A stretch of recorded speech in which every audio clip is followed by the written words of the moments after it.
Hello, it is I, Dr. Brian Lorgon111, and welcome back to Terraria 1.4 Master Mode. I've done some work off camera. I fought more Frost Moons in order to get some more banners, try to get further in that event. And I also did some more of the Ethereum event since last time and got the upgraded Ballista Staff. And I'm in a better mood to go ahead and try this out again. I do have a number of potions that I guess I can go ahead and just use. So let's do that. And let's put this stuff out. And right, I'm going to want Staff of the Frost Hydra. And probably want to start by using some of this to get some free pumpkins to do some work all over the world. But yeah, the first couple of waves are going to be really easy, I'm sure. In fact, it looks like the Rainbow Durad was doing most of the work there, honestly. Alright, I'll finish these guys off like this, and got 20 seconds until the next wave. I need to start setting up my ballista rods.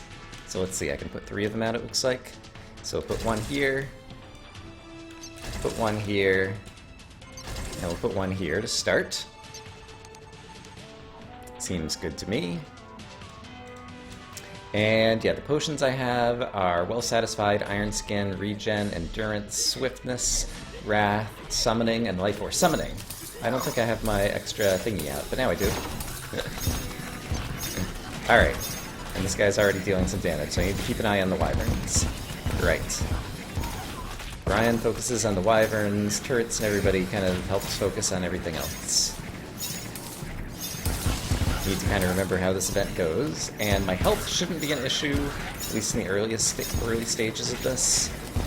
It's not going to be until we really get later on that that's going to get into any trouble. So let's make sure there's no wyverns coming this way. Seems like we're fine. So I'll kill off these guys and start putting out some more ballistas. And if I pick up these, I should be able to put one more out. Yeah. Alright. And let's go ahead and refresh the Staff of the Frost Hydra to make sure that it's in good shape. And we'll put this out. Do a little bit of damage here, but I see a flying guy there, so I'm going to head over to the center to make sure that I always have eyes on any flying guys who are coming this way, like this guy, so that we can defend the crystal. Because in the early stages, I'm more worried about the crystal, there we go, taking extra damage. It's kind of unnecessary. And in the late stages, I'll be worried about me taking damage, because I need to have better health going into the final fight with Betsy. So that's going to be one of the main things, I think. Okay, wave complete. Let's do that. Finish off some of these guys. Try to finish off some of these guys. Oh right, my tank! I forgot about my tank. I can ride a tank, and the tank shoots at guys too. Okay, and the tank allows me to drive a little bit faster too. Great. 8 more seconds until the next wave. So let's pick up our mana. And let's put another one of these here, another one of these here. That seems good. Let's refresh this. Let's do a better job with the rainbow. And then let's focus on the flying creatures once again. That's the most important thing for me to defend in the center. And eventually I'll be able to take out all the other bad guys.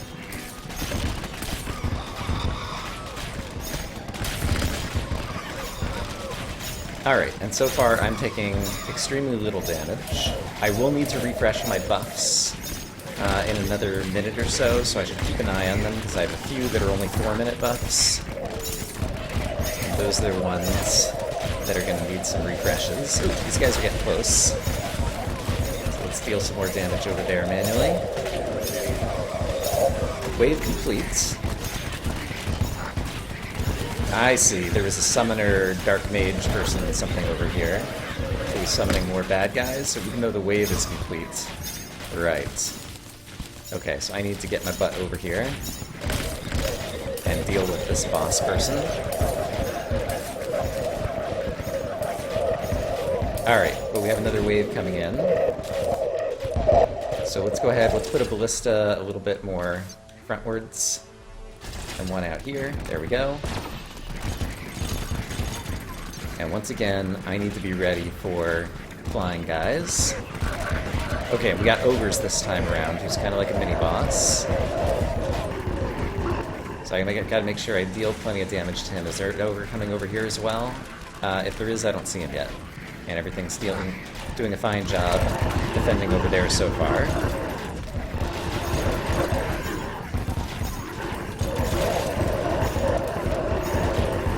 Alright, mini-boss down.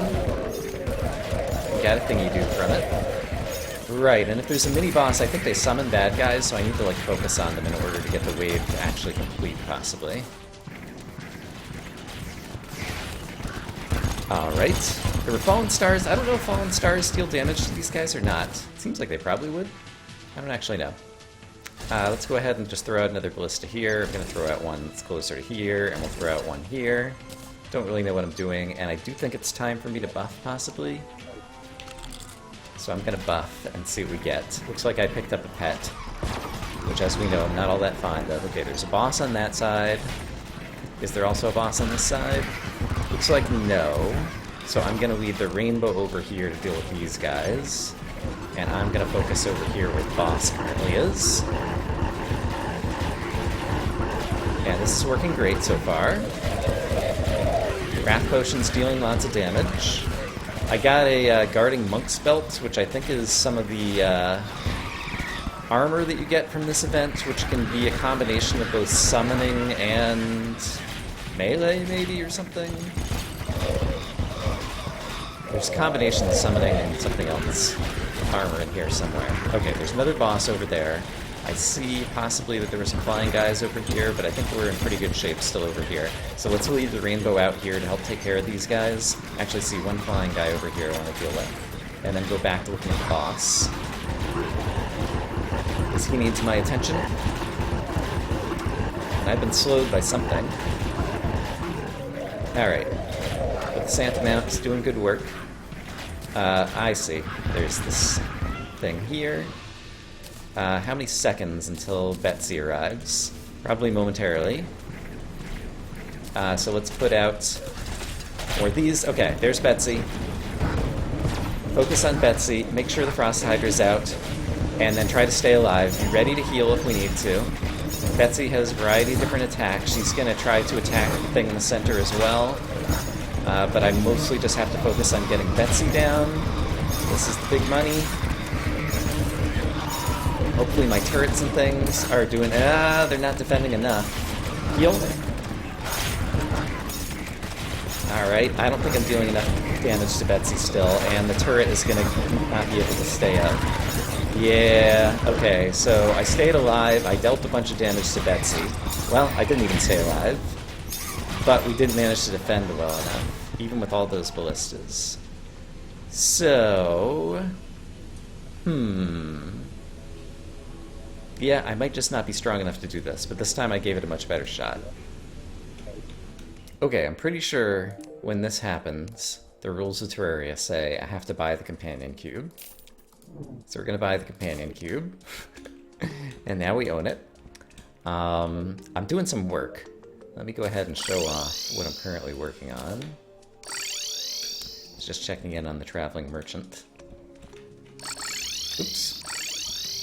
But I am missing some enemies from the Hallowed Desert and from the Crimson Desert, and there might be Sandstorm-specific enemies. Oops. Some sand fell out of the sky. So basically, I'm trying to hallow some desert over here, and it's starting to hallow a couple of squares right there. I don't want it to infect the rest of the desert. I moved the steampunker into this house, so I might be able to buy a solution to hallow the desert more quickly. But then I'm going to want to do pretty much the same thing with the Crimson at some point a little bit later after I get the Hallow enemies. And so I need to get a bunch of Crimstone. So I'm going to head to the only source of Crimstone that I currently have in the world, which is over here, and ship some of it from over here to out here. Okay, it's nighttime, so I can go ahead and buy some blue solution from the steampunker. I don't know that I actually need to use this right now, but I'd like to have some in case I need it in the future. We'll go ahead and buy 50. And I'll just hold on to it in my inventory like that. But I think the desert's actually howling really quickly, and it's actually crimsonifying somewhat quickly as well. So basically what I did over here, the number of tiles that I have, it is enough to make this the Hallow. You can tell by the pink water over here, or by the sky backgrounds during the daytime. And so there's more Hallow blocks than Crimson blocks, so it's still a Hallow biome.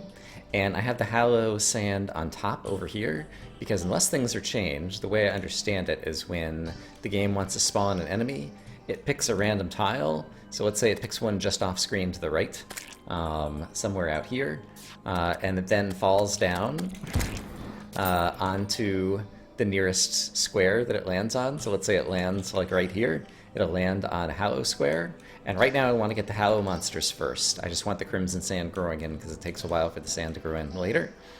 And so hopefully we'll get Hallow mobs over here. We'll hardly get any Crimson mobs because the only places for Crimson mobs to spawn will be in this little air gap in between row 1 and row 2 down there, whereas all the airspace above the Hallow Sand can spawn Hallow mobs.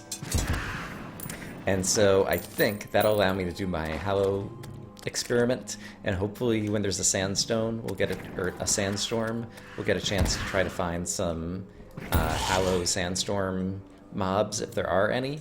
And then once I manage to fill out that section of my journal, my bestiary, then we can go after the Crimson mobs as well. Another thing occurred to me, taking a look in the bestiary, I have notes about like all the numbers that I'm missing.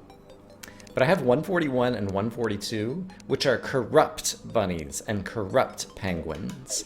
And then I'm missing 143 and 144. I wonder if there's a Crimson version as well. So penguins and bunnies.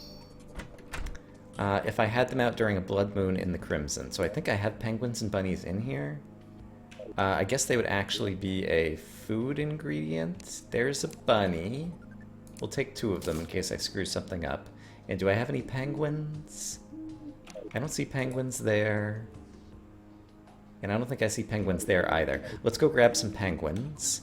We still have a few minutes. Oh, and I'm going to need the thing that makes it a blood moon. There we go, bloody tear.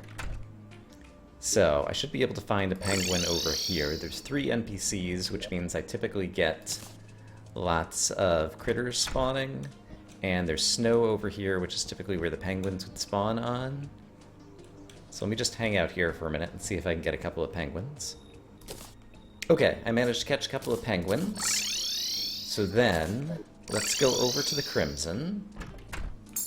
Go ahead and refresh some buffs over here. Fastest way to the Crimson is to use this guy. Gonna grab the star because why not? But here's our Crimson. And so I'm curious, if I drop off... No.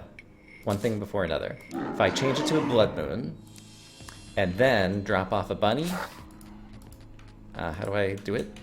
That's just the item. Do I left click it? There we go. Yeah, it turned into something.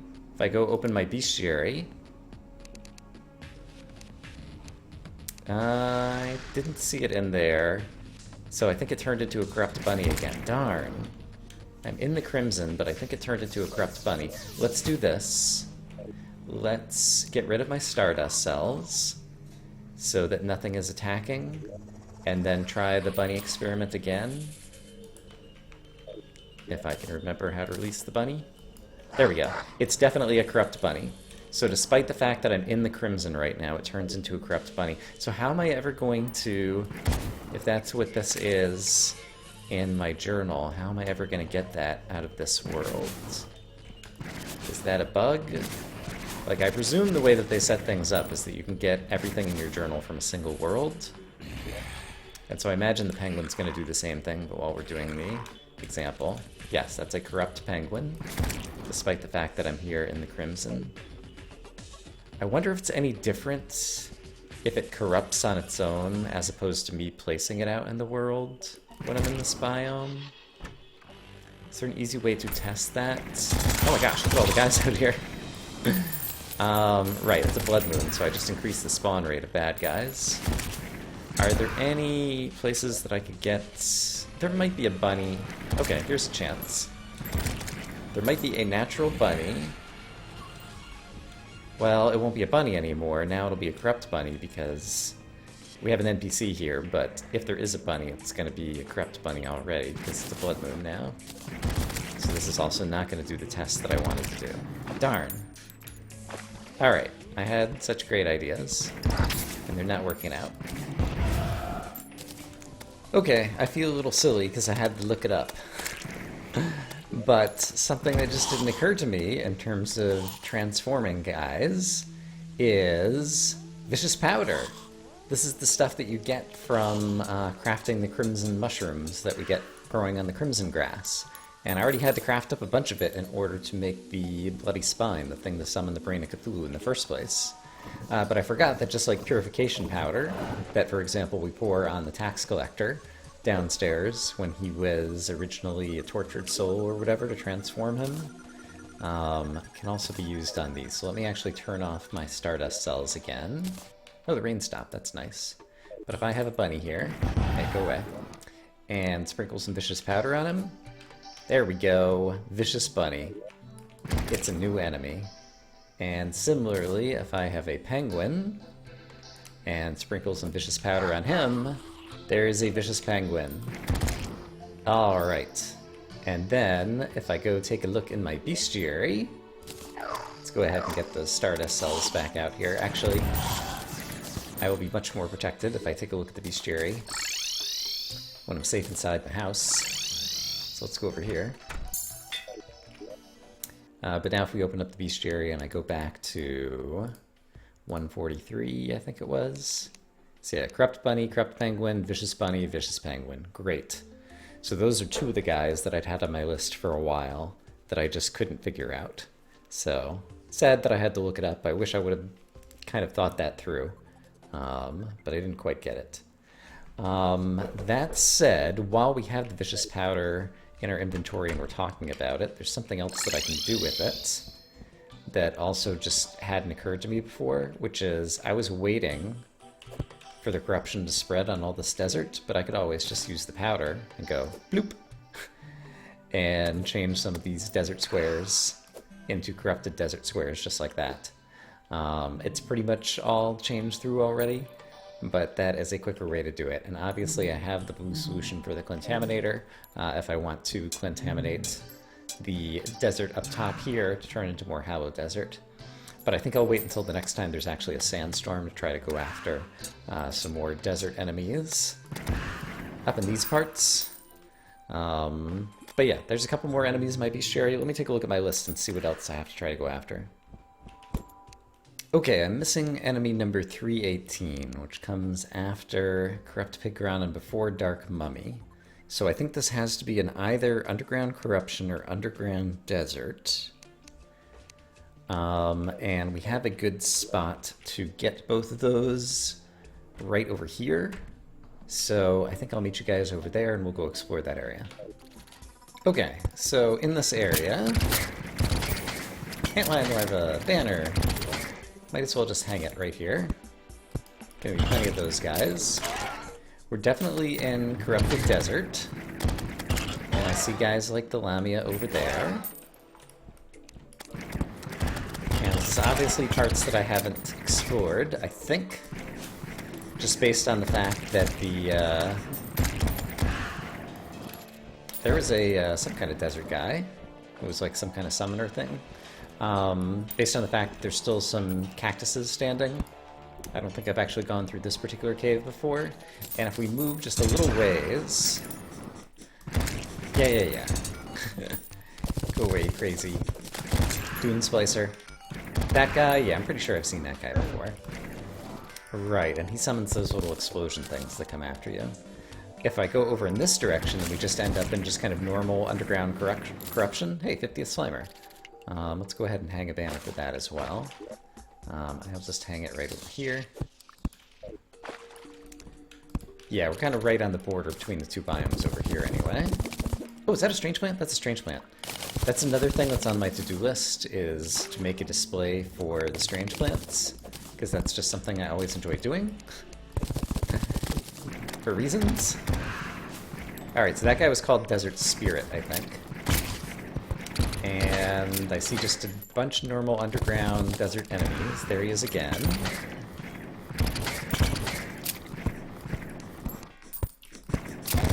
there's the Doom Splicer again. There's some more light to see some things. There's basilisks down there. So yeah, I'm not sure if it's a rare enemy or if it's actually an underground corruption enemy. And so if I go further over to the left, I knocked out all these torches with the water that I just let through. Let's go ahead and place these torches on the ceiling. This brings us over to a place where we did a bunch of underground corruption farming before in the past. If I go down here. So let's start heading back down in this direction. But you might remember when I carved out a big area over here so that we could get a bunch of bad guys spawning in here when I was trying to get various underground corruption mobs. I might have been farming for like vitamins or something at the time. I can't remember exactly. I think it was Ankh Charm stuff that I was really going after actually at the time. But it was the case that we were occasionally getting the underground desert enemies who were coming over from this area. Because, yeah, I see. Yeah, there's actually an opening right over here that goes right into the desert.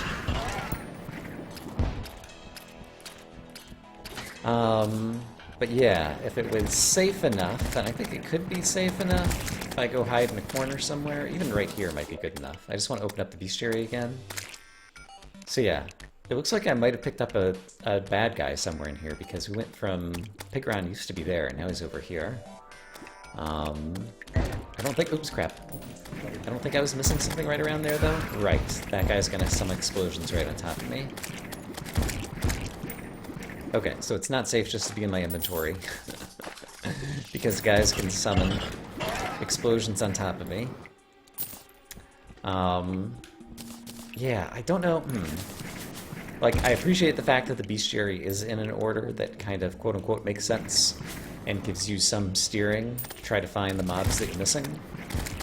But if it's not a mob that I specifically remember, or it might even be like a new-to-me mob, I'm not sure if there's any good strategy for trying to actually find it and kill it, other than what I'm doing right now. So I guess I'll just hang out here for a little bit and see if we get lucky. Oh, and as I'm fighting around here, it only just occurred to me that some people who are watching will be very upset if I don't take the opportunity to get my,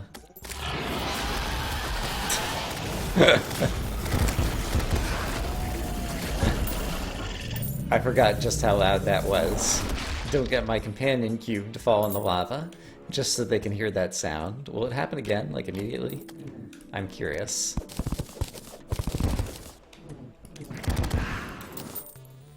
Yeah, maybe there's a cooldown on that. Or maybe the companion cube just jumped back out. I wasn't paying attention to what happened there.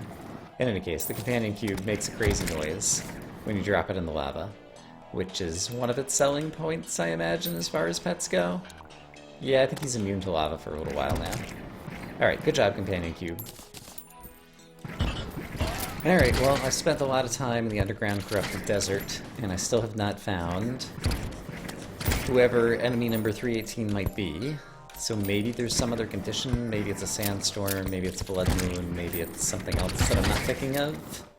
But I think we'll have to put that one off until later, assuming he still hasn't popped up. Nope, still hasn't popped up. The fact that he's right next to that Pigron guy, still makes me think.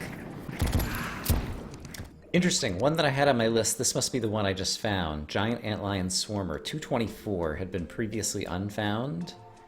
And so... the Swarmer. I would have thought that I'd already seen... It says Giant Antlion Swarmer. Had I only seen a normal Antlion Swarmer? Are they two different enemies? There's the Charger. There's the giant version.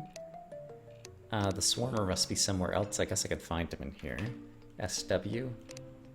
Giant Antlion Swarmer. Antlion Swarmer was just 4 entries later. Okay. How did I miss that before? 224, 228. I see. Okay, he was over here. That must have been the enemy that I picked up that kind of shifted everything the way that it displayed, so I can cross that one off the list. In number 290, Hard Mode Dungeon, I have listed. Yeah, we get the Necromancer, and then it goes to Cursed Skull. So someone in the dungeon we haven't found. Oops. So let's go try looking in the dungeon for a few minutes. And I do have my Cavern Pylon right over here near the entrance to the dungeon. So that makes it very convenient to get to quickly. And it occurs to me there's different dungeon backgrounds that sometimes have different dungeon enemies. Can I see the dungeon backgrounds?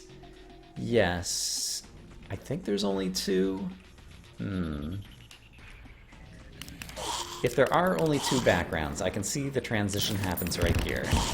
Here's one background, here's the other background on the left-hand side and the right-hand side. But I've done a lot of farming here before, and I think, like, tried to kill everybody that we've encountered. So, if there were another dungeon enemy that I haven't found, how would I find him? It could just be someone very rare. It could be someone who has to be in a particular location. Although, again, I'm not sure what that location would be. There's things like the ectoplasm where you have to, like, kill one enemy and another enemy appears, but other than that, I can't think of enemies along those lines.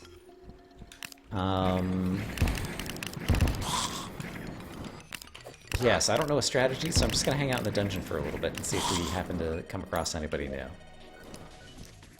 Well, while wandering through the dungeon, I came down to what appears to be kind of a dead end that also leads to one of the places that you can go fishing in the dungeon.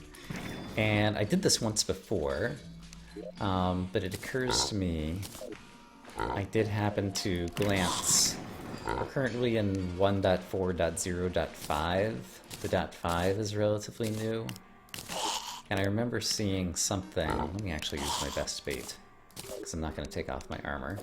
I remember seeing something about dungeon fishing changing, because I spent some time doing some dungeon fishing before, and had not managed to catch any dungeon crates. And I would have expected that you'd get dungeon crates, so that you could get some of the extra items from the dungeon. So, for example, if you were playing multiplayer and didn't have enough shadow keys that everybody could have a shadow key, for example. So I'm just going to sit here and do some fishing, to the extent that that's possible and reads. Oh, I fished up an alchemy table. Wow. Okay. Neat. It would be cool if you could fish up a sharpening station in the jungle in a similar kind of way, because sharpening stations are very... Stockade crate. That's got to be something new. I haven't seen that before. Maybe that's got dungeony things in it. Although I thought there was just like a dungeon crate in the previous version back in 1.3. I don't know. I'm going to fish for a few more minutes. And along the way, my Stardust cells are killing some bad guys, so maybe we'll get lucky and kill somebody new. Okay, I fished down here for a bit, and I only managed to get 2 of those stockade crates. We'll check them out when we go home. I think possibly there's a bunch of bad guys, yeah. Right here, because I hadn't seen any bad guys over in my area in a while, so I figured they must have all stacked up right there. It's also possible that there are guys down here. Oh no, this isn't deep enough. Alright, but I don't think we managed to get the guy who was missing in the bestiary. Oh, 290! Wait a minute, what was I missing? 290, the Ragged Caster. I'd seen the Ragged Caster before. Is this just the first time I killed him? Maybe? That's interesting. Okay, well, that's another... that's another thing done in my bestiary. Okay, that's super terrific. Let's go home. And let's put away some stuff, and let's try opening up these new crates, just to get a sense of what they are. Because new things are fun. Alright, stockade crate. Boom. I got some bars, hunter potions, mana potions... Golden lockbox. Oh, unlock with the golden key. Okay, that's cool. So it is extra dungeon loot. I currently keep my golden keys over here. So let's grab a couple of golden keys, and then I can right-click to open, and it uses one of the keys, and we got another magic missile. And I did not realize that the magic missile was a material. I just saw this in somebody else's playthrough a few days ago. And this would have been a cool thing to potentially make at some point. When can you make it in hard mode? So, I guess at the beginning. Light Shards and Souls of Light, both of those are available from the beginning of hard mode. You can make Sky Fracture, which is a magic damage weapon. Do I have the Light Shards, actually? We could make it now, just to show off what it does. I don't remember if I've been saving Light Shards. If I have, they're probably in here. No, I haven't, because I've hardly killed any light mummies because we didn't have the Hallowed Desert till now. So I'm fairly certain I did not have those. Or if I did have one, I made it into a Tao of Pow. Because that was an old weapon that we used at some point, right? I'm pretty sure I remember using the Tao of Pow. And it would be in... Yeah, I have too much stuff. As you might imagine. Would have thought it would be in there. It might be in post-Plantera. But it wouldn't be a post-Plantera weapons. This would be the wrong place to put it. I feel like at some point I had a Tao of Pow. Maybe I'm making it up. I don't know. In any case, let's check out what our numbers are in the current bestiary, because we might be up to like 95% at this point. Because I didn't look at that. Hover over here, 95.19%. Nice. Okay, so I'm accomplishing my goals of slowly filling out the bestiary. I do want to eventually get all of it. Let's also, I forgot to ever double check. Duke Fisheron did appear here when we had our simultaneous kill, right? Yes. Okay, so he is totally in there. And if I want to kill him again, I realized when I was going back and reviewing that battle, I never put out the Frost Hydra, and I never used the Rainbow, so those could have been some things to deal some extra damage. So I could probably defeat Fisheron pretty soundly if I play reasonably well, if I ever want to defeat him again. In any case, this was kind of a mishmash of a whole bunch of different things going on, but we're making progress. So I hope, as always, that you guys are having a great day. I'm having a great day. And I will see you again soon with more Terraria 1.4 Master Mode. For now, bye-bye.